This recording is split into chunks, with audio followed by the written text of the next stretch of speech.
গতকাল 18ই জুন দিবাগত রাতে সিদ্ধারপুর গ্রামের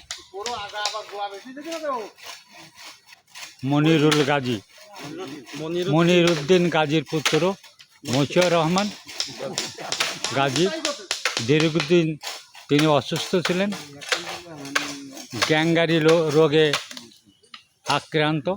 বহু চিকিৎসা করার পরেও তার অবস্থা উন্নত হয়নি।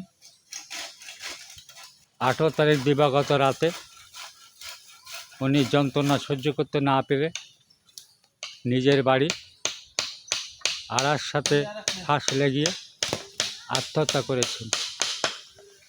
আমরা এখন তার পারিবারিক কবরস্থানে। আমি এই ব্যাপারে দরগাপুর ইউনিয়নের জামায়াত ইসলামের সেক্রেটারি এবং চেয়ারম্যান পদপ্রার্থী মাওলানা জাকির হোসেন সাহেবের কাছে মশিউর রহমান সাহেবের ব্যাপারে কিছু জানতে চাই। আপনি যেহেতু একটু বলতেন। আসসালামু আলাইকুম রহমতুল্লাহ। মশিউর রহমান দীর্ঘদিন যাবৎ খুবই অসুস্থ ছিল। বিশেষ করে গ্যাংগ্রিন আক্রান্ত হওয়ার কারণে পায়ের 3টা আঙ্গুল নষ্ট হয়ে যায়, বাম পা এবং ডান পার সমস্ত শিরা ব্লক হয়ে যায়। এত যন্ত্রণা সহ্য করতে না পেরে বহু ডাক্তার দেখানো হয়েছে, বহু পরীক্ষা নিরীক্ষা করা হয়েছে। এমন একটা পর্যায়ে গিয়েছিল যে গ্যাংগ্রিনের চিকিৎসার জন্য তার পা কাটা সম্ভব হয়নি। ডাক্তার বলল যে পা কেটেও আর সুস্থ হবে না।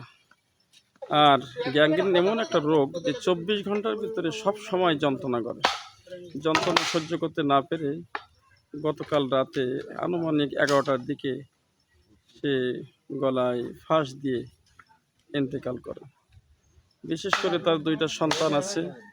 বড় সন্তানটা বিএল কলেজে রাষ্ট্রবিজ্ঞানে অনার্সে ফার্স্ট ক্লাস ফার্স্ট হয় এবং এখন মাস্টার্স পরীক্ষার্থী। ছোট সন্তান কোরআনের হাফেজ এবং আলিয়া মাদ্রাসায় সে লেখাপড়া করে। পরিবারটা খুব অসহায়ের ভিতরে আছে। এখন অনাকাঙ্ক্ষিতভাবে বিশেষ করে যন্ত্রণা সহ্য করতে না পেরে মোহাম্মদ মশিউর রহমান গাজী ইন্তেকাল করেছে।